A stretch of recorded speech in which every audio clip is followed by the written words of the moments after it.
Hello guys, तो स्वागत है आपका सिंपल इलेक्ट्रिकल चैनल पर। आज हम पीएसपीसीएल जूनियर इंजीनियर इलेक्ट्रिकल का मॉर्निंग शिफ्ट का पेपर एनालाइज करने जा रहे हैं। एनालाइज होगा पूरा डिटेल के अंदर। क्वेश्चंस जो पूछे गए हैं उसका क्या कंसेप्ट है, क्या फॉर्मूलाज हैं, पूरा डिटेल के अंदर हम एनालाइज करेंगे। आंसर्स में जो अदर ऑप्शंस दिए गए हैं उसको भी हम डिटेल में एनालाइज करेंगे। कंसेप्ट वाइज, टॉपिक वाइज सब कुछ डिटेल में होगा, तो वीडियो को एंड तक जरूर देखना। और अगर आपने ये पेपर ऑलरेडी दे रखा है, बिकॉज ये दिसंबर 2019 का पेपर है, तो आप इस वीडियो को बिल्कुल देखना, क्योंकि आपको पता चलेगा जो भी क्वेश्चंस आपने सॉल्व नहीं किए या अटेम्प्ट नहीं किए या जो आपको नहीं आते थे उसका क्या कंसेप्ट है, क्या फॉर्मूलाज हैं, ताकि आने वाले फ्यूचर में इलेक्ट्रिकल का कोई भी एग्जाम हो और अगर आप उसमें अपीयर होते हैं तो अगर उस टॉपिक पर क्वेश्चन आ जाता तो आप उसको सॉल्व कर सकें। तो इवनिंग शिफ्ट का पेपर मैंने पीएसपीसीएल का ऑलरेडी सॉल्व कर रखा है।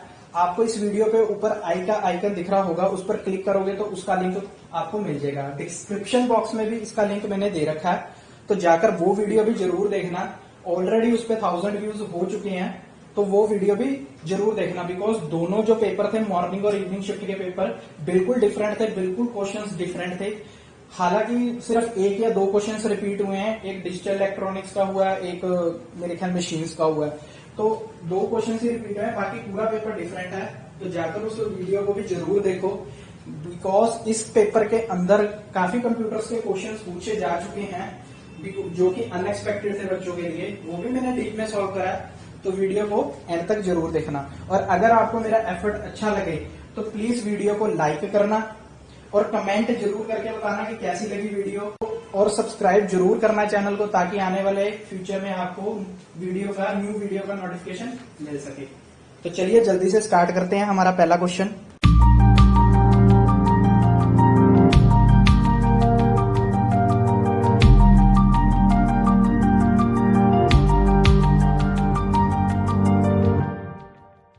वीडियो को स्टार्ट करते हैं। क्वेश्चन नंबर फर्स्ट, जैसे कि आपको दिख रहा है राइट हैंड साइड पे क्वेश्चंस विद आंसर आपको डिस्प्ले हो रहे हैं। और एक बात का ध्यान रखना, कभी भी वीडियो को ना 1 या 2 मिनट से जज मत करा करो कि वीडियो अच्छी होगी या बुरी। उसको थोड़ा सा देखो, फिर जजमेंट लगाओ कि वीडियो अच्छी है या बुरी। ठीक है, तो क्वेश्चन नंबर फर्स्ट हमारा कहता है, for a synchronous motor the nature of speed torque characteristic if the torque is on Y axis and speed is on X axis. ठीक है, तो सिंक्रोनस मोटर की बात हो रही है। सिंक्रोनस मोटर की बात हो रही है। तो सिंक्रोनस मोटर में आपको पता है कि स्पीड जो होती है वो क्या होती है, कांस्टेंट होती है। जो हमारी स्पीड होती है मोटर की, speed of a motor is constant, हमेशा कांस्टेंट होती है, तभी तो हम इसको सिंक्रोनस मोटर कहते हैं। क्लियर है ना इतनी बात? तो स्पीड मोटर की कांस्टेंट होगी, और चाहे वो लोड चेंज हो चाहे चेंज ना हो, इररिस्पेक्टिव ऑफ द लोड चाहे चेंज हो चाहे ना चेंज हो, स्पीड हमेशा मोटर की कांस्टेंट रहेगी, तभी इसका नाम सिंक्रोनस मोटर है। तो क्या पूछ रहा है? स्पीड टॉर्क कैरेक्टरिस्टिक पूछ रहा है। ये रहा हमारा स्पीड टॉर्क कैरेक्टरिस्टिक।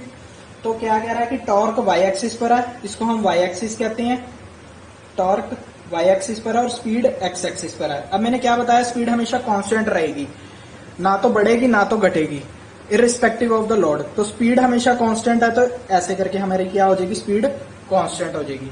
ठीक है, तो स्पीड जब कांस्टेंट हो जाएगी तो ये जो लाइन है, लीनियर लाइन है जो, ये किसके पैरेलल में आ रही है, वाई एक्सिस के पैरेलल में आ रही है। तो हमारा जो आंसर होगा वो क्या होगा, straight line parallel to the Y axis, straight line parallel to the Y axis. ठीक है, अगर वो कहता कि स्पीड यहां है हमारी वाई एक्सिस पे और टॉर्क एक्स एक्सिस पर है, तो उस केस में क्या होता, हमारी लाइन ऐसे होती, parallel to the X axis. फिर इस केस में क्या होता है, parallel to the X axis. But उसने कहा टॉर्क वाई एक्सिस पर है, तो हमारा आंसर क्या हो जाएगा, straight line parallel to the Y axis. ठीक है, तो silver metal is a dash of electricity. बताओ जी सिल्वर मेटल क्या है? ये तो बेसिक क्वेश्चन है इलेक्ट्रिकल का। Silver metal is a good conductor of electricity. तो गुड कंडक्टर ऑफ इलेक्ट्रिसिटी के और एग्जाम्पल आप देख लो, गोल्ड, एल्यूमिनियम, कॉपर, ये क्या है, सारे good conductor of electricity. Clear है? अब जो बैड कंडक्टर है, जो करंट को नहीं अलाउ करते पास होना, वो कौन से हैं, वुड और प्लास्टिक। ठीक है, और जो सुपर कंडक्टर होते हैं, सुपर कंडक्टर कौन से होते हैं, that conduct electricity with no resistance, जो इलेक्ट्रिसिटी को कंडक्ट करवा सकते हैं with no resistance, with no resistance, ठीक है, विद नो रेजिस्टेंस। तो इसकी एग्जांपल क्या है, लेड, मरकरी और जिंक। क्लियर है इतनी बात। तो question number 3, the definition of a demand factor. देखो ये क्वेश्चन भी रिपीट हुआ था जो इवनिंग शिफ्ट का पेपर था। एक तो डिमांड फैक्टर, ये जो सारे फैक्टर्स है ना बहुत पूछे जाते हैं, हर बार हर किसी पेपर में पूछा जाता है इलेक्ट्रिकल के, चाहे वो पीएसपीसीएल का हो, चाहे वो एसएससी का हो, कुछ भी हो। तो ये मैं आपको सारे पॉइंट्स एक बार क्लियर कर देता हूं। सबसे पहले हम देखेंगे लोड फैक्टर। जो लोड फैक्टर होता है वो क्या होता है, average demand divided by maximum demand. ये सारे फॉर्मूले आपको याद होने चाहिए, तो कॉपी पे नोट कर लेना। Second, diversity factor, it is a ratio of individual demand to the maximum demand, ठीक है। और थर्ड वन है utilization factor, which is equal to the ratio of maximum demand divided by rated capacity of a power station। की कितनी capacity है power station की, rated capacity of a power station, ठीक है। और फोर्थ वन है हमारा, जो कि आपको मैं बता दूं इवनिंग शिफ्ट के पेपर में पूछा गया था, उसमें भी ऑप्शन ये हमें देखने को मिला था पावर फैक्टर वाला। ये तो आपको पता ही होगा, cos phi which is equal to the P by VI, where P is the power, voltage and current, ठीक है। और नेक्स्ट वन है हमारा फिफ्थ वन, जो कि है demand factor. It is a ratio of maximum demand over the total connected load.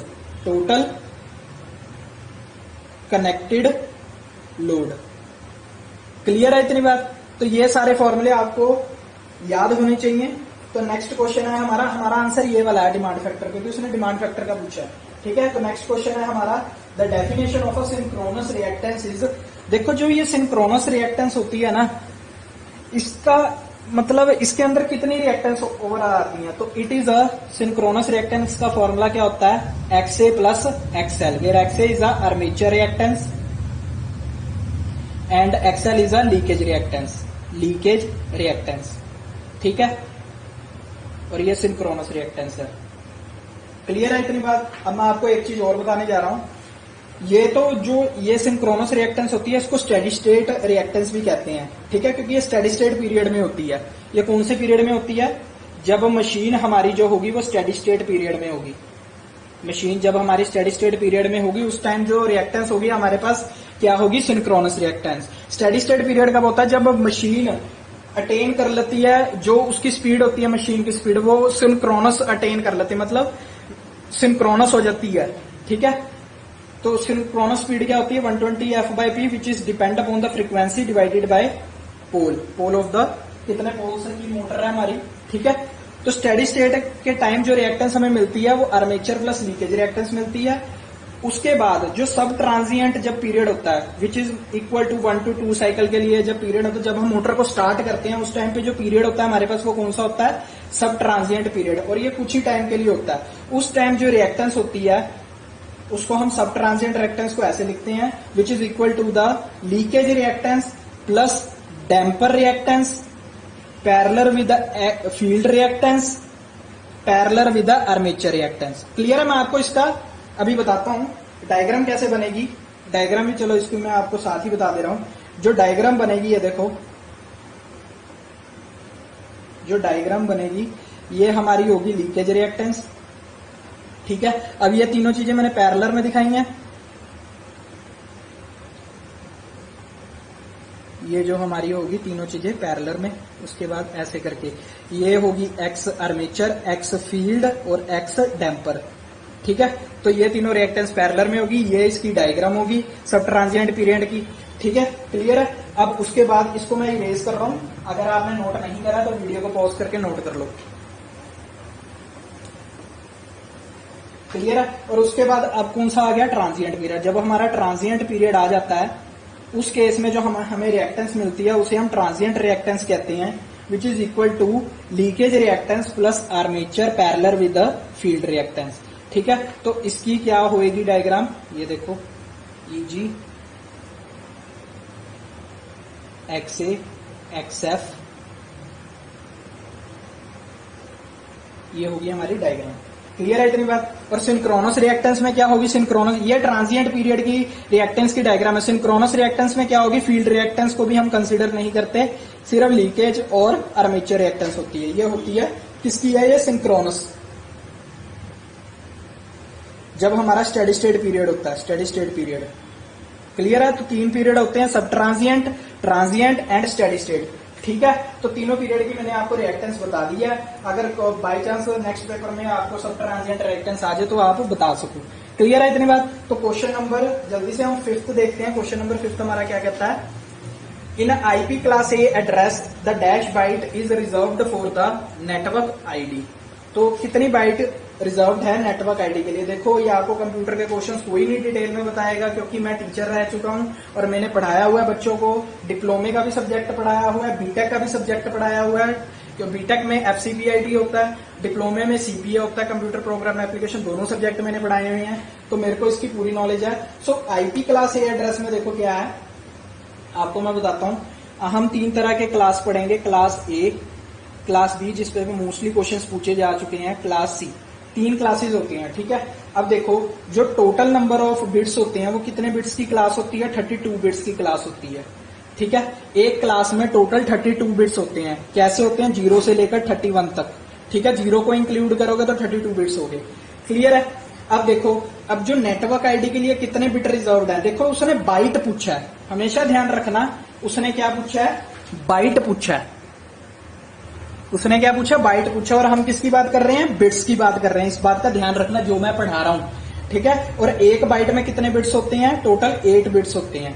Clear है, आपको इतनी चीज का तो पता होगा, नहीं पता तो जान लो। एक बाइट में 8 बिट्स होते हैं और टोटल 32 बिट्स की क्लास होती है, जिस नंबरिंग हम कैसे करते हैं, 0 से लेकर 31 तक। ठीक है, अब जो मैं बता रहा हूं उस चीज को ध्यान से सुनना।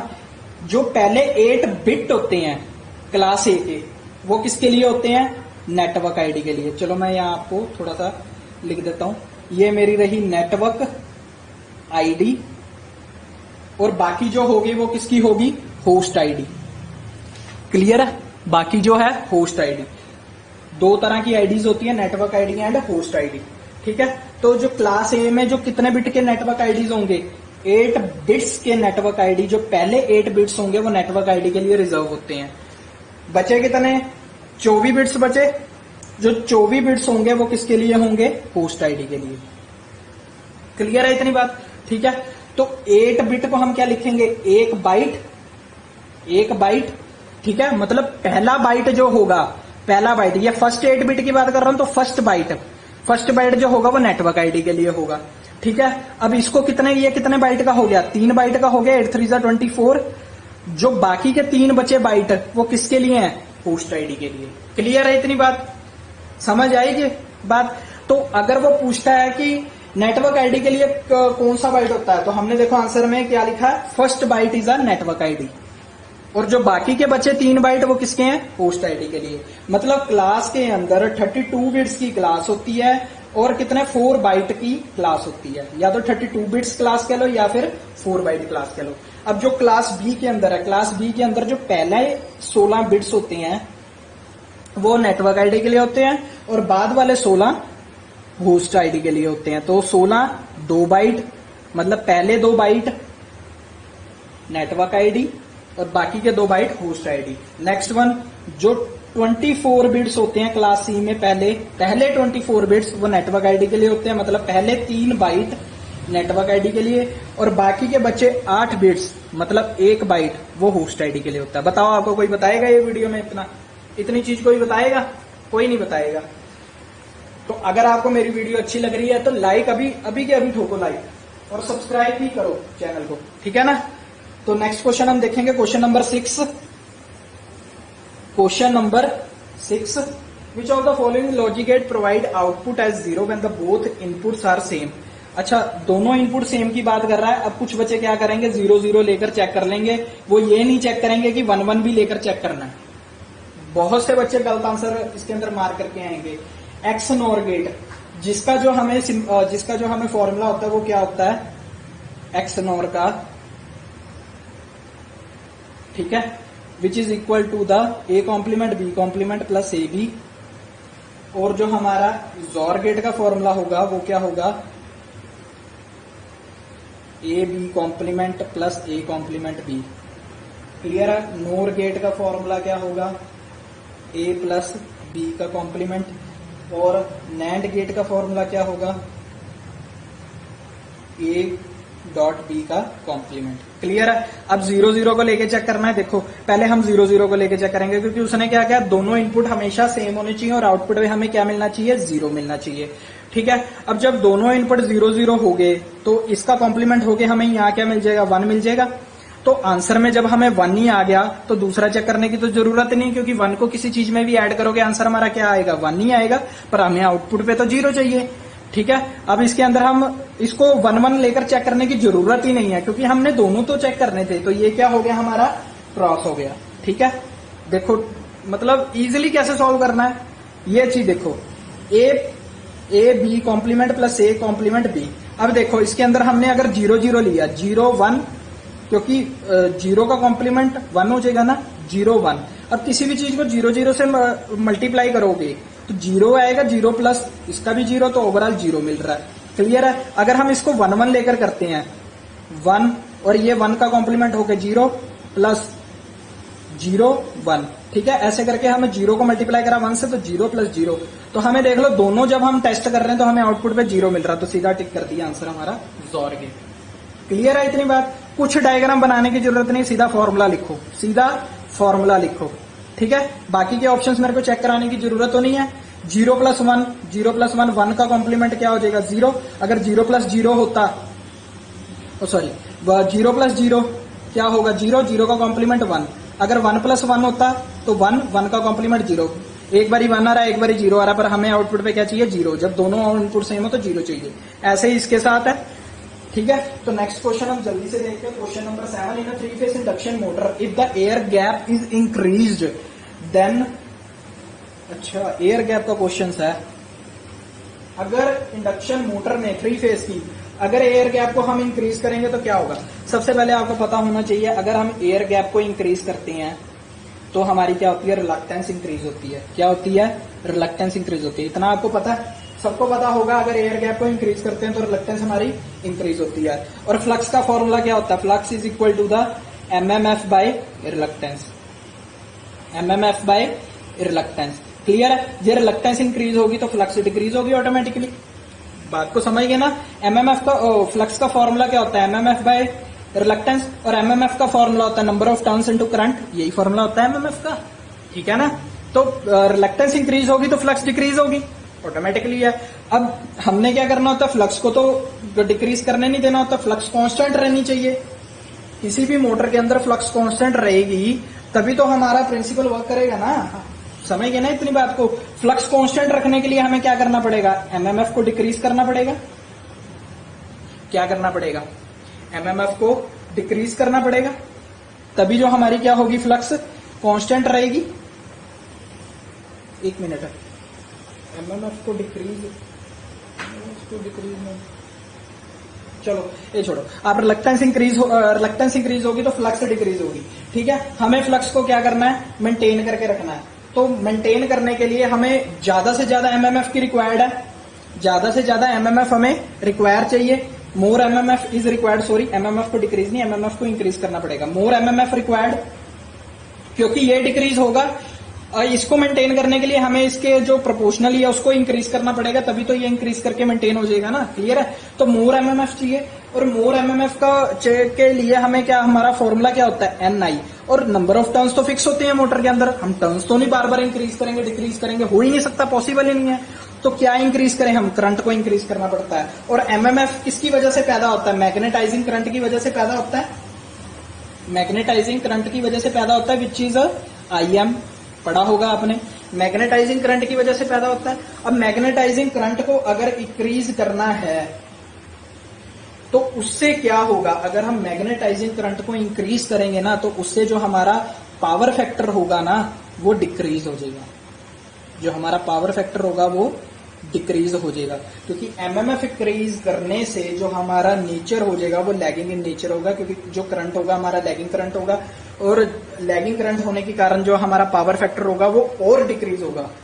क्लियर है? जितना ये इंक्रीज होगा उतना हमारा जो करंट होगा लैगिंग होता जाएगा, और जितना लैगिंग होगा उससे क्या हमारा जो पावर फैक्टर होगा वो डिक्रीज होता जाएगा। क्लियर है इतनी बात? क्लियर है इतनी बात? तो जे सिंपल वे में याद रखो, अगर हम मैग्नेटाइजिंग करंट इंक्रीज करते हैं तो पावर फैक्टर जो होगा हमारा डिक्रीज होगा। ठीक है? और ये मैंने क्यों कहा है मैग्नेटाइजिंग करंट को इंक्रीज करना पड़ेगा, क्योंकि मैग्नेटाइजिंग करंट ही जो होता है वो मैग्नेटिक फील्ड को जन्म देता है। मतलब मैग्नेटाइजिंग करंट की वजह से ही हमारे मोटर के अंदर मैग्नेटिक फील्ड बनती है। क्लियर है इतनी बात? So question number 8। अब देखो जी, अगर एक चीज और जो बाकी के ऑप्शन है, देखो अगर हमारा जो पावर फैक्टर रिड्यूस और डिक्रीज होगा तो उससे क्या होगी, हमारी एफिशिएंसी भी डिक्रीज होगी। क्या होगी? हमारी एफिशिएंसी डिक्रीज होगी। ठीक है? क्लियर है इतनी बात? तो जल्दी से हम नेक्स्ट क्वेश्चन देखते हैं। If the three inductors are connected in parallel, if the three inductors are connected in parallel, which of the following is correct. अब देखो, थ्री इंडक्टर्स अगर पैरेलल के अंदर कनेक्ट हैं, L1, L2, L3, three inductors parallel के अंदर connect है, इधर कोई वोल्टेज लगा होगा V करके, इधर से करंट फ्लो हो रहा होगा I करके। अब आप मेरे को बताओ, ऑप्शंस के अंदर देखो, power across all the inductor are same, क्या पावर सब इंडक्टर के पास सेम होगी? क्यों भाई, क्यों सेम होगी? पैरेलल में क्या सेम होता है? वोल्टेज सेम होती है। पैरेलल में वोल्टेज सेम होती है, और करंट क्या होता है? डिफरेंट होता है। और पावर का क्या फॉर्मूला होता है? VI। जब वोल्टेज सेम है, करंट डिफरेंट है, तो पावर कहां से सब में सेम हो जाएगी? समझ गए ना? तो power across all the inductor is will be not same. क्यों? क्योंकि इधर जाएगा I1, कुछ करंट इधर जाएगा, कुछ करंट इधर जाएगा, और बाकी का करंट इधर जाएगा। ठीक है ना? और जो वोल्टेज रहेगी, वोल्टेज पैरेलल में सेम रहती है और करंट सीरीज में सेम रहता है। ठीक है? तो current voltage across all the inductor is same. Clear है? फोर्थ आंसर हमारा सही है। तो next question, question number 9। A voltage wave is given by the V is equal to 200 sin 314t. What is the maximum value? What is the maximum value? Clear है? तो V is equal to 200 sin 314t। अच्छा, इसको हम क्या कहते हैं? ऐसे नहीं लिखते, sin ओमेगा t। तो ओमेगा की वैल्यू क्या है? 314 है। ये तो मैं आपको मतलब एक्सेप्शनली बता रहा हूँ, हमने तो कुछ और फाइंड आउट करना है मैक्सिमम वैल्यू। तो ओमेगा 2πf होता है इज इक्वल टू 314। एफ को इससे डिवाइड कर दो 2π से, जो आपका आंसर आएगा वो क्या आ जाएगा? 50 हर्ट्ज। ठीक है? तो ये 50 हर्ट्ज, अगर फ्रीक्वेंसी बोल देता निकालने को तो ऐसे निकालना था। हमें क्या बोला? मैक्सिमम वैल्यू निकालनी है। तो मैक्सिमम वैल्यू जो होगी हमारी क्या होगी? 200। मैक्सिमम वैल्यू क्या होगी? सीधा आंसर था 200।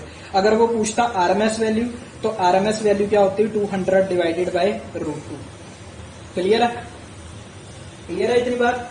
तो क्वेश्चन नंबर 10 देखेंगे। At which level of the organization does the corporate manager operate. अच्छा, corporate manager operate at the top level. Clear? चलो, ये तो क्वेश्चन ऐसे ही था। Which of the following is the universal logic gate. अच्छा, universal logic gate कौन से होते हैं? 2 गेट होते हैं। कौन सा होता है? एक नैंड होता है और एक कौन सा होता है? नोर गेट होता है। दोनों अगर ऑप्शंस में दिए हैं, दोनों में से एक दे रखा है नोर गेट। नैंड गेट का सिंबल क्या होता है? देखो ऐसे करके नैंड गेट होता है, और गेट का सिंबल क्या होगा? नोर गेट का ऐसे करके होगा नोर गेट का। ठीक है? A प्लस B का कॉम्प्लीमेंट, A डॉट B का कॉम्प्लीमेंट। ठीक है?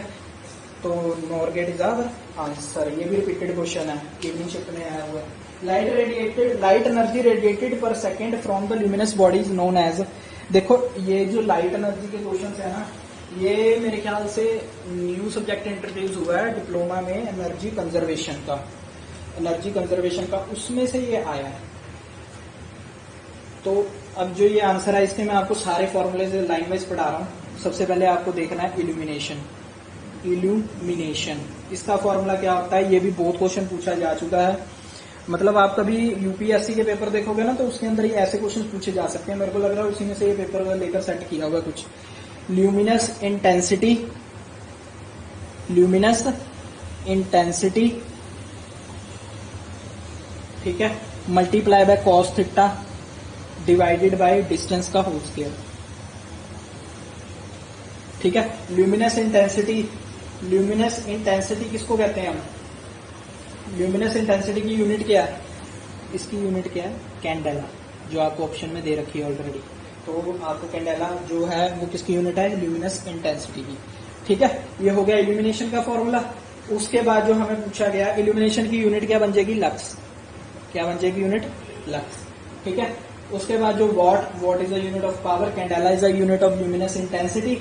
ठीक है, ल्यूमन जो है वो किसकी यूनिट है, ल्यूमन जो है वो ल्यूमिनस फ्लक्स की यूनिट है। ल्यूमिनस फ्लक्स जो होता है उसको हम, उसकी यूनिट क्या होती है, ल्यूमन। कितनी रेडिएशन पड़ रही हैं। ठीक है, तो उसका जो हमारा आंसर होगा वो क्या होगा, ल्यूमिनस फ्लक्स। जो आंसर जो हमें दे रखा है, light energy radiated, light energy radiated per second from the luminous body, कि कितनी लाइट आ रही है पर सेकेंड के हिसाब से किसी भी बॉडी में से, मतलब या तो ट्यूब, बल्ब, कितनी एनर्जी वो दे रहा है पर सेकेंड, उसको हम क्या कहते हैं, ल्यूमिनस फ्लक्स। और जो फोर्थ ऑप्शन दे रखा वो ल्यूमन, इसकी यूनिट दे रखी है। उन्होंने यूनिट नहीं पूछी, उन्होंने डेफिनेशन पूछी थी किसकी है। क्लियर है, एक आपको पता होना चाहिए ल्यूमिनस की, ल्यूमिनस का फॉर्मूला, ल्यूमिनेंस। देखो कितने सारे फॉर्मूले हैं, candela per metre square, candela per metre square इसकी यूनिट है, कैंडेला पर मीटर स्क्वायर। ठीक है, तो luminous intensity divided by area metre square में। क्लियर है, तो ये इसका फॉर्मूला है। ठीक है, तो question number 13, a capacitor has a capacitance of, तो a capacitance has a capacitance of 5 microfarad. अच्छा, 5 क्या बोला, माइक्रोफैरड, माइक्रोफैरड 10⁻⁻6 फैरड। ठीक है, ये तो पता होगा आपको। What is the stored energy in the capacitor if the DC voltage of 100 volt is applied across? Voltage कितनी दे रखी है, 100 वोल्ट। तो एनर्जी का फॉर्मूला क्या होगा, हाफ CV स्क्वायर। क्लियर है, half CV square, half C कितना दे रखा है हमें, कैपेसिटेंस कितना दे रखा है, 5 × 10⁻⁻6, 100 × 100। क्लियर है, तो हाफ, ये नीचे आ जाएंगी, 1 2 3 4 5 6, 100 × 100, 4 जीरो कैंसिल हो जाएंगी, ये 4 जीरो कैंसिल होगी। 5 को 2 से डिवाइड करोगे कितना आएगा, 2.5 डिवाइडेड बाय 100, यही पूछा है, जाउल। तो एनर्जी हमेशा जाउल में होती है, तो आंसर नंबर 4 हमारा करेक्ट है। क्लियर है इतनी बात। तो next question, question number 14, the Ohm's law is valid for the, देखो ओम्स लॉ लीनियर सर्किट के लिए वैलिड होता है, क्योंकि ओम्स लॉ की डेफिनेशन क्या होती है, V = IR, V = IR। तो ये लीनियर सर्किट के लिए होता है जिसके अंदर सिर्फ रेजिस्टेंस होता है, रेजिस्टेंस इज अ लीनियर। ठीक है, तो नॉन लीनियर जो होते हैं वो कौन से होते हैं, जिस सर्किट के अंदर डायोड होगा, इंडक्टर होगा या फिर ट्रांजिस्टर होंगे, ये जो सर्किट होंगे इसको हम क्या कहेंगे, इसको हम क्या कहेंगे, नॉन लीनियर सर्किट। ठीक है, लीनियर सर्किट रेजिस्टेंस होता है, सिर्फ रेजिस्टेंस। ठीक है, तो ओम्स लॉ इसी के लिए वैलिड है, which is equal to V = IR, इसको हम ओम्स लॉ कहते हैं।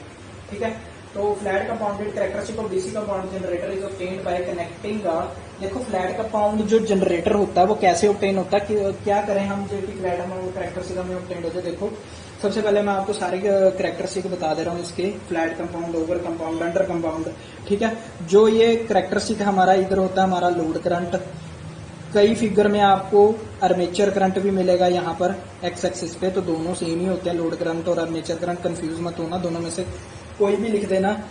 टर्मिनल वोल्टेज, जो टर्मिनल पे वोल्टेज होती है मोटर की, उसको हम वाई एक्सिस पे कंसिडर करते हैं। ठीक है, हम बीच में कंसिडर कर लेते हैं ये जो लाइन है लीनियर, इसको हम क्या कहेंगे, rated voltage, rated voltage. Clear है। अब जो पूछा गया है flat compound characteristic, flat compound characteristic देखो ऐसे होता है, ऐसे करके शिफ्ट, फिर से शिफ्ट हो जाता है रेटेड वोल्टेज पे। ठीक है, उसके बाद जो होता है ओवर कंपाउंड, ओवर कंपाउंड कभी भी रेटेड वोल्टेज पे नहीं आता, तो ये हो गया over compound, over compound characteristic of a generator. ये हो गया हमारा फ्लैट कंपाउंड, ये वाला फ्लैट कंपाउंड। ठीक है, अब जो हो गया हमारा अंडर कंपाउंड, अंडर कंपाउंड हमेशा रेटेड वोल्टेज से नीचे रहता है, अंडर कंपाउंड। ठीक है, तो ओवर कंपाउंड के लिए जो टर्मिनल वोल्टेज होगी वो क्या होगी, ग्रेटर देन रेटेड वोल्टेज। क्या लिखा, VT stands for terminal voltage. Over compound generator की होगी वो क्या होगी, ग्रेटर देन रेटेड वोल्टेज, क्योंकि ये रेटेड वोल्टेज है, इसको मैं V रेटेड दिखा देता हूँ। ठीक है, और जो अंडर कंपाउंड के लिए होगी terminal voltage is less than V rated, और जो फ्लैट कंपाउंड के लिए होगी, जो कि हमें पूछा गया flat compound, V terminal is equal to the V rated. Clear है, समझ आ गए। तो इसके लिए हमें कौन सी चीज चाहिए होगी, कैसी डायग्राम चाहिए होगी, इसके लिए हम सीरीज रेजिस्टेंस के अक्रॉस ना वेरिएबल रेजिस्टेंस लगाते हैं। इसके अंदर वेरिएबल रेजिस्टेंस लगाते हैं, variable resistance is connected across the series field. ठीक है, तो नेक्स्ट क्वेश्चन हम देखेंगे, the incoming alternator is to be synchronized with the already operating alternator, which of the following condition is not necessary to be satisfied। देखो ये जो पूछा गया है ना, ऑल्टरनेटर, इनकमिंग ऑल्टरनेटर दूसरे ऑल्टरनेटर के साथ हम कनेक्ट कर रहे हैं, पैरेलल ऑपरेशन ऑफ ऑल्टरनेटर का क्वेश्चन है, पैरेलल ऑपरेशन ऑफ ऑल्टरनेटर। इसकी कंडीशनें होती हैं, अगर आपने पढ़ा होगा, पावर सिस्टम का क्वेश्चन है मेरे ख्याल। तो पैरेलल ऑपरेशन ऑफ ऑल्टरनेटर का जो हमारे पास कंडीशनें होती हैं वो क्या होती है कि सबसे पहली कंडीशन क्या होती है कि जो इनकमिंग ऑल्टरनेटर की जो वोल्टेज है वो इक्वल होनी चाहिए incoming alternator voltage frequency, voltage की जो फ्रीक्वेंसी है वो किसके इक्वल होनी चाहिए, बस बार के वोल्टेज की फ्रीक्वेंसी के, बस बार वोल्टेज फ्रीक्वेंसी। मैं दूसरे अल्टरनेटर की बात नहीं कर रहा, ये पहला अल्टरनेटर है जो हम जोड़ रहे हैं दूसरे अल्टरनेटर में, उसकी फ्रीक्वेंसी वोल्टेज की बस बार की वोल्टेज की फ्रीक्वेंसी के इक्वल होनी चाहिए। मतलब इसका जो ओवरऑल शॉर्ट है वो सेम फ्रीक्वेंसी। ठीक है, सेकंड पॉइंट जो कि हमारा कहता है, क्या कहता है, द सेम वोल्टेज मैग्नीट्यूड। जी हाँ, सेम वोल्टेज मैग्नीट्यूड में क्या मतलब है, जो इनकमिंग ऑल्टरनेटर है, इनकमिंग ऑल्टरनेटर की जो वोल्टेज है उसका मैग्नीट्यूड किसके इक्वल होना चाहिए, बस बार वोल्टेज के। मैं दूसरे अल्टरनेटर की बात नहीं कर रहा, ये चीज का ध्यान रखना, नहीं तो आगे जाके मार खा लोगे क्वेश्चन के अंदर। ठीक है, बस बार के वोल्टेज के। ठीक है, उसके बाद क्या कह रहा है, सेम फेज सीक्वेंस। हाँ जी बिल्कुल, सेम फेज सीक्वेंस होना चाहिए। किसका सेम सीक्वेंस होना चाहिए, इनकमिंग और बस बार का। इनकमिंग का जो अल्टरनेटर का फेज सीक्वेंस है सेम होना चाहिए, सेम होना चाहिए। इनकमिंग अल्टरनेटर का जो फेज सीक्वेंस है वो सेम होना चाहिए दूसरे अल्टरनेटर के फेज सीक्वेंस से।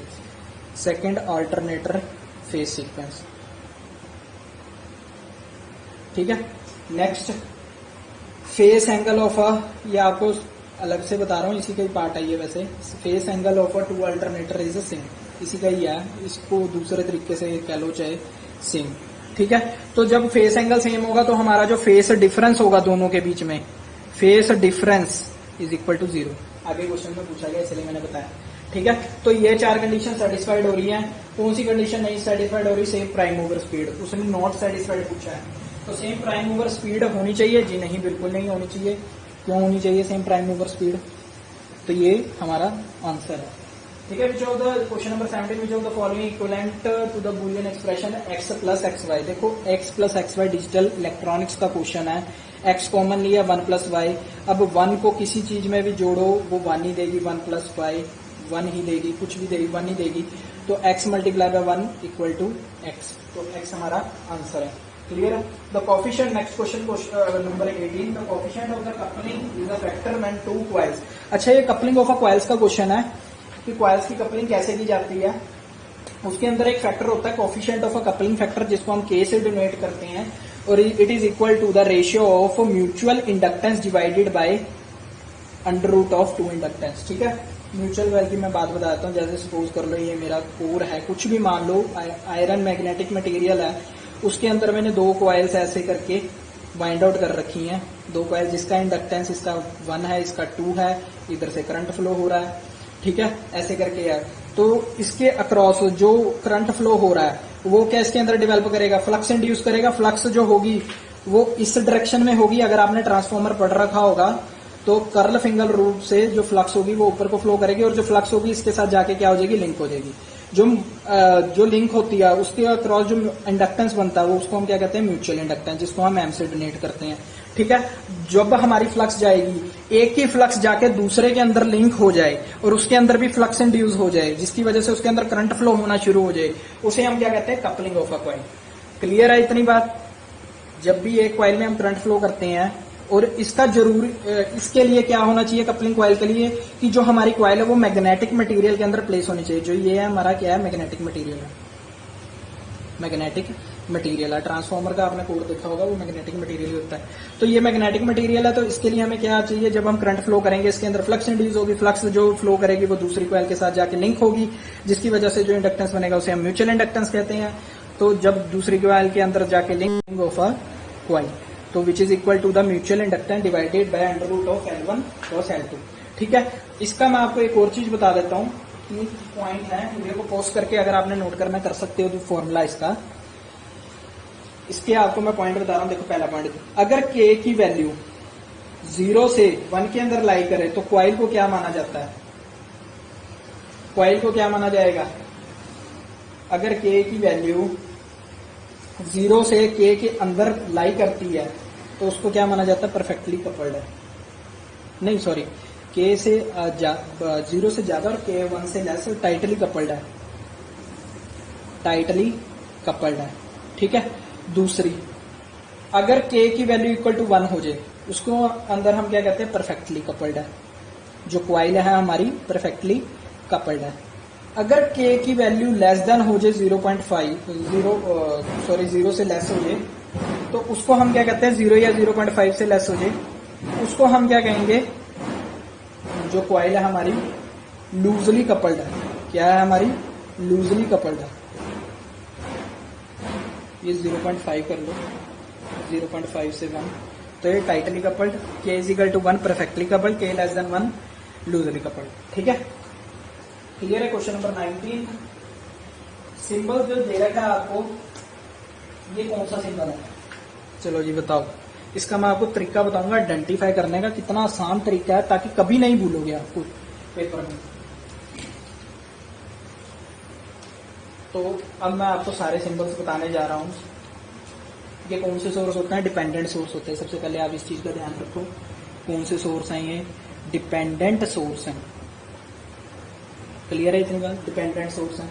ठीक है, तो पहला सिंबल जो है हमारा, ऐसे करके कुछ दे रखा है हमें। ठीक है, इधर प्लस इधर माइनस, ऐसे करके दे रखा है हमें कुछ। ठीक है, तो अब मेरे को बताओ ये किसका साइन है। ये वोल्टेज सोर्स का साइन है, जहां पर आपको प्लस माइनस दिख जाए वो वोल्टेज सोर्स का। अगर करंट का होता वो भी मैं आपको बताऊंगा। ये वोल्टेज सोर्स का साइन है। देखो प्लस माइनस जहां भी दिखे वोल्टेज है, मतलब ये ऐसे करके वोल्टेज दे रखी है, तो ये वोल्टेज है। वोल्टेज है तो वोल्टेज कंट्रोल कर रही है इसको। कौन कंट्रोल कर रहा है, ये हमारा सोर्स है।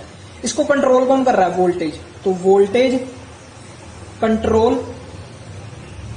ठीक है। और ये वाला सोर्स कौन सा है, वोल्टेज सोर्स। ठीक है, voltage control voltage source. Clear है। अब सेकंड देखना,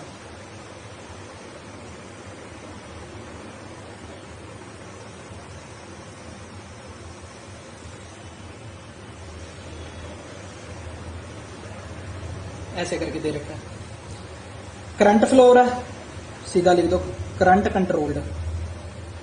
करंट कंट्रोल कर रहा है, ये तो सोर्स है हमारे।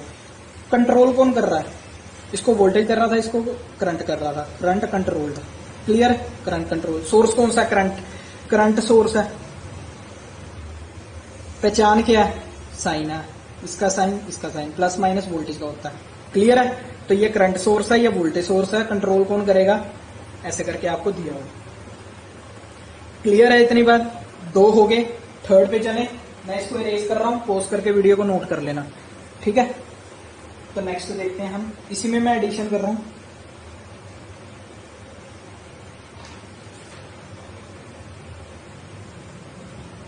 ये मेरा कौन सा सोर्स है, करंट कंट्रोल्ड कर रहा है, current controlled.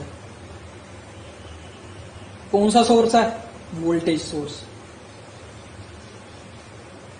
Current controlled voltage source. Clear है। अब इसके अंदर एडिशन कर रहा हूं, देखना।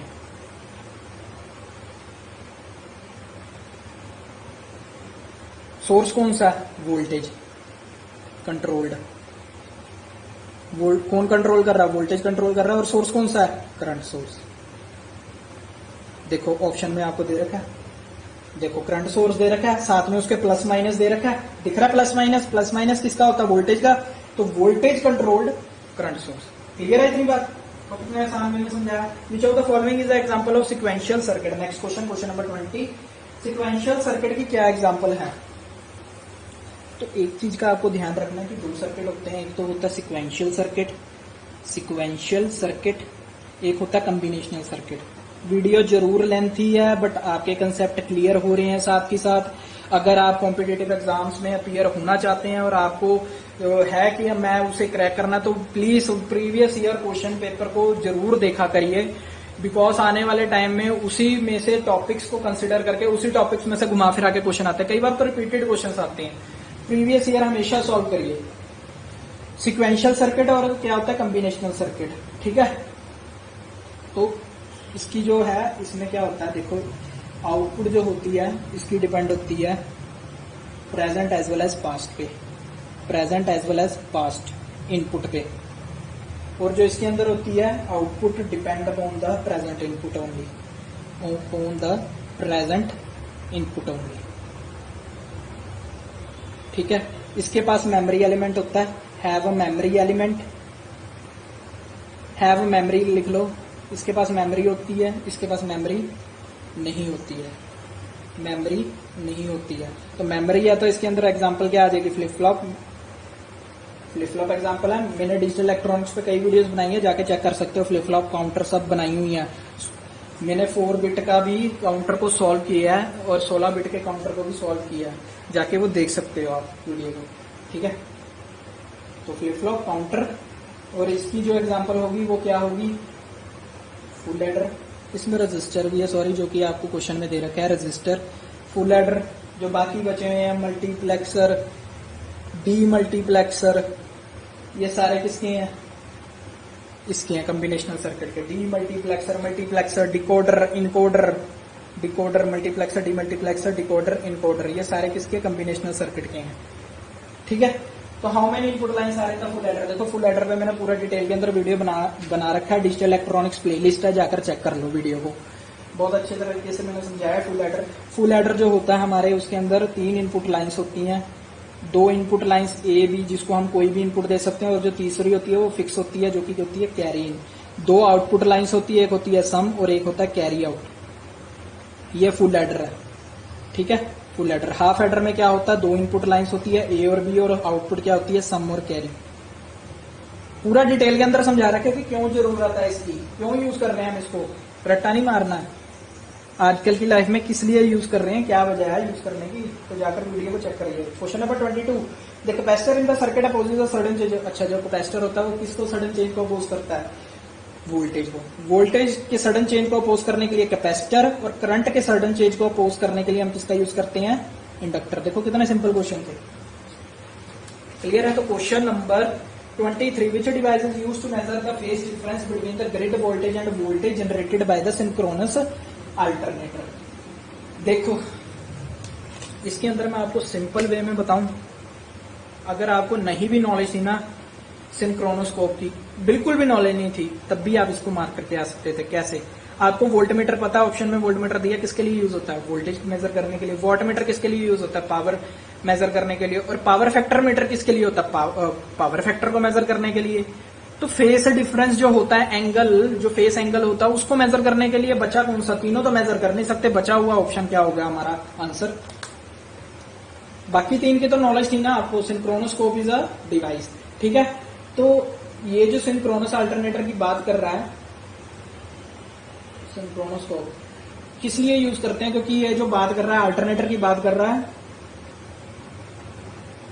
ठीक है। और मैंने आपको बताया था अगर पैरेलल ऑपरेशन हो अल्टरनेटर का, तो फेज डिफरेंस उसके अंदर क्या होना चाहिए? 0 होना चाहिए, क्लियर है। तो वो फेज डिफरेंस को हमें मेजर करना पड़ता है। 0 रखने के लिए, 0 रखेंगे तभी हम पैरेलल ऑपरेशन कर पाएंगे अल्टरनेटर की, अदरवाइज नहीं। तो फेज डिफरेंस को मेजर करने के लिए हम सिंक्रोनोस्कोप का यूज करते हैं। Question number 24। Which instrument is used to measure the surge voltage on transmission line caused by the lightning. Lightning की वजह से जो सर्ज वोल्टेज होती है, अचानक से जो इतनी ज्यादा वोल्टेज आती है ट्रांसमिशन लाइन पे, वो उसको मेजर करने के लिए हम कौन सा डिवाइस यूज करते हैं? सिंक्रोनोस्कोप आपको पता है, फेज डिफरेंस, ठीक है। वोल्ट मीटर, जो थर्ड ऑप्शन है वोल्ट मीटर, वोल्टेज के लिए, इलेक्ट्रिकल पोटेंशियल के लिए यूज होता है, ठीक है। अब एक वर्ड जो है ये वोल्टामीटर है, इसको ये मत समझना कि जो एग्जामिनर जो जिसने पेपर सेट किया उसने गलत टाइप कर दिया, इसको वोल्ट मीटर होना चाहिए था। जी नहीं, ये वोल्टामीटर ही है। It is also a instrument which is use to measure the quantity of electricity, quantity of electricity, जिसकी यूनिट क्या होती है, कूलम, जिसकी यूनिट क्या होती है, कूलम। तो बचा कौन सा, klydonograph. Klydonograph is the instrument.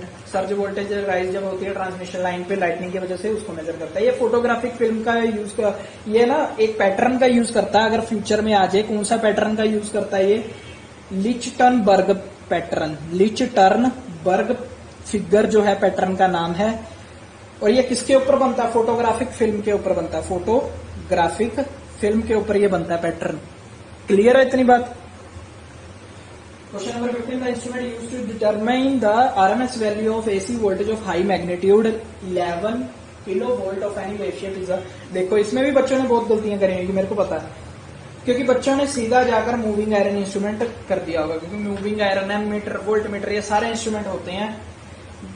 तो पता बच्चों को एमीटर, वोल्ट मीटर जो होंगे वो वोल्टेज को मेजर करना है, तो वोल्ट मीटर होगा तो वो मूविंग आयरन इंस्ट्रूमेंट होगा। चलो लगा दो टिक। नहीं जी, बिल्कुल गलत है। उसने हाई मैग्नीट्यूड पूछा, 11 किलो वोल्ट तक जो मेजर कर सकता है वो पूछा है। वोल्ट मीटर कभी भी इतनी हाई वोल्टेज मेजर नहीं कर सकता। Voltmeter, ammeter is use to determine the small values of the voltage and current. इतनी बात का ध्यान रखना आपने, ठीक है। तो इसको मेजर करने के लिए हम इलेक्ट्रोस्टैटिक इंस्ट्रूमेंट का यूज करते हैं, इलेक्ट्रोस्टैटिक इंस्ट्रूमेंट का यूज करते हैं। अच्छा, डायनेमोमीटर किसके लिए यूज होता है, डायनेमोमीटर को, ऑप्शन नंबर 3, डायनेमोमीटर ये यूज होता है फोर्स, टॉर्क और पावर के लिए। क्लियर है इतनी बात। मूविंग आयरन आपको पता ही लग गया। Question number 26, leakage factor in the magnetic circuit is defined as a. Leakage factor क्या होता है, leakage factor it is equal to the total flux divided by useful flux setup in the magnetic circuit, useful flux, ठीक है। Leakage factor का जो symbol होता है वो लैम्बडा होता है। क्लियर है। Question number 27, what will be the number of cylinder in the, question number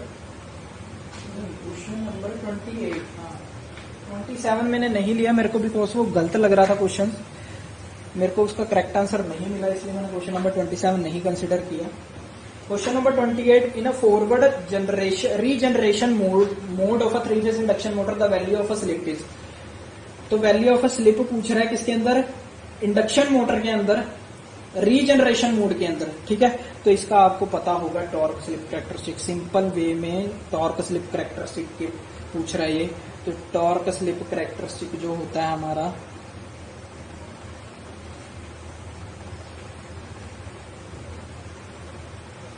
torque slip, sorry ये थोड़ा सा ना मैं इधर करके बनाता हूँ वरना वीडियो में आना नहीं।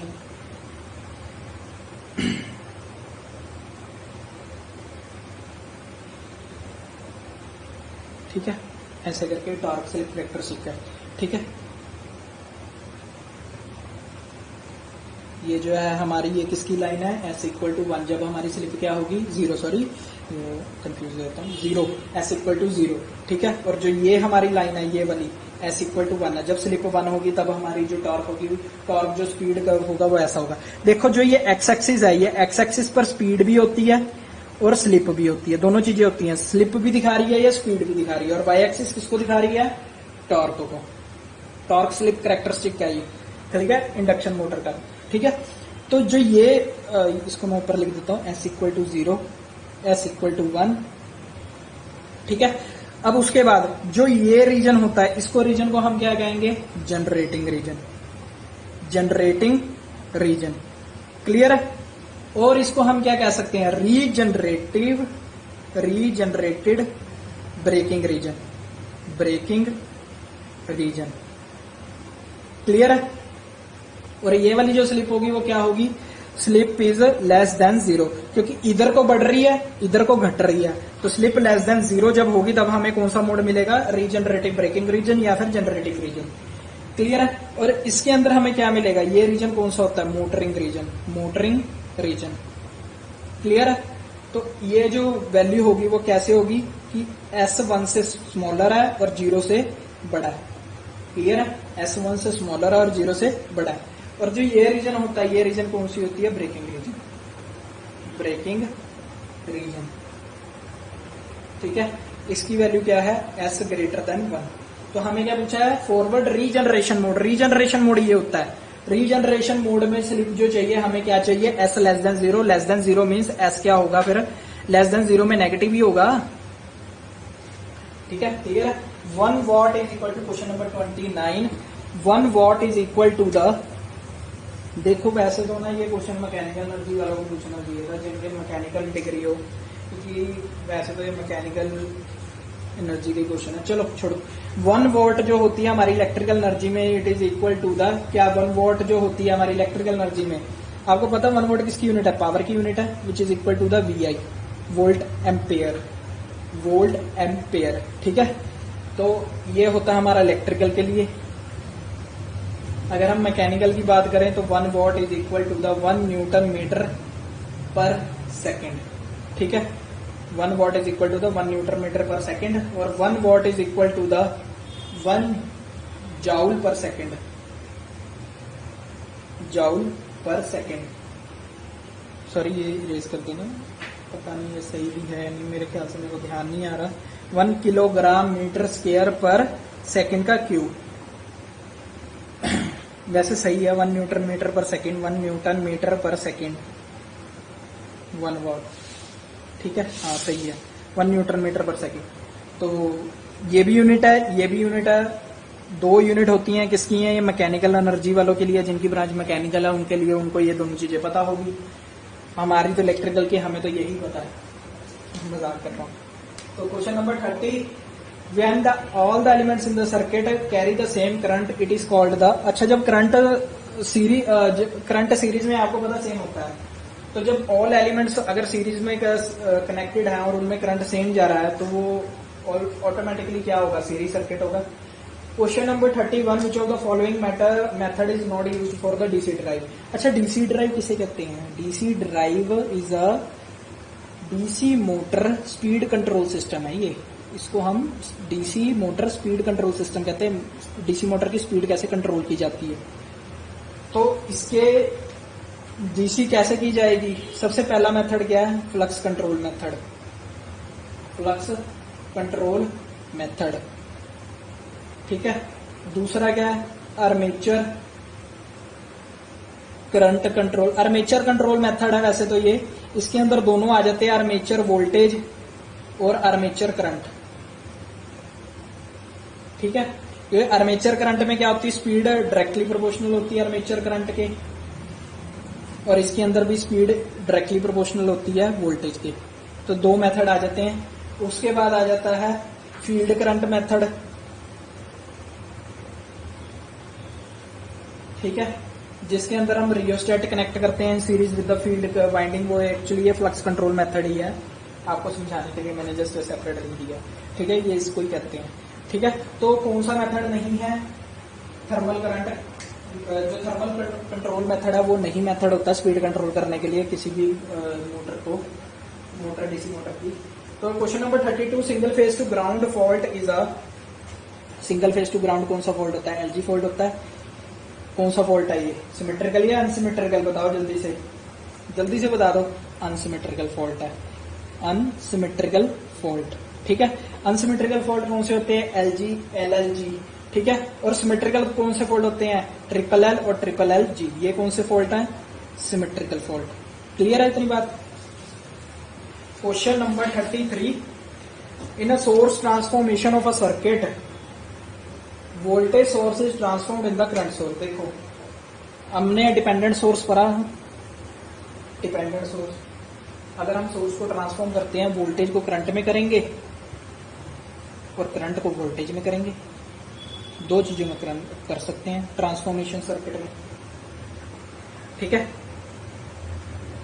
Question number 34, what will be the effect on the hysteresis loss of the transformer if the iron core is replaced by the air core? अच्छा, जब आयरन कोर ट्रांसफॉर्मर में होगा तभी तो हिस्टेरेसिस लॉस होगा ना, जो एनर्जी वेस्ट होती है कोर के अंदर उसे तो हम हिस्टैरिसीस लॉस कहते हैं, जो हर एक साइकिल पे हिस्टैरिसीस लूप बन जाता है।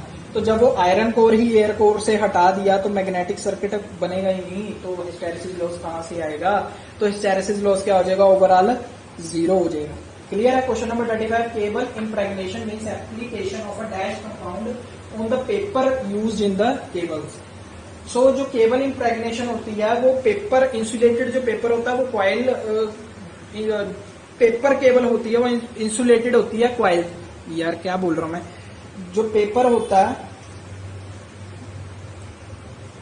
Paper used in the cables, जो पेपर होता है केबल के अंदर यूज होता है वो इंसुलेटिंग ऑयल से इंसुलेटेड किया जाता है ऑयल से। क्लियर है इतनी बात? सॉरी बोल के थोड़ा सा। तो जो पेपर यूज हो रहा है केबल के अंदर वो इंसुलेट किया जाता है ऑयल से, ठीक है, उसे हम केबल इम्प्रेगनेशन कहते हैं। ठीक है, तो आज मैंने ये 35 क्वेश्चन कंसीडर करे हैं, इलेक्ट्रिकल के 70 क्वेश्चन है ओवरऑल। तो नेक्स्ट पार्ट जल्दी ही आएगा। वीडियो को लाइक जरूर करना, इतने एफर्ट्स के लिए एक लाइक तो बनता है बॉस, और सब्सक्राइब जरूर कर लेना चैनल को अगर आपको मेरे एफर्ट अच्छे लगे हों। Thank you.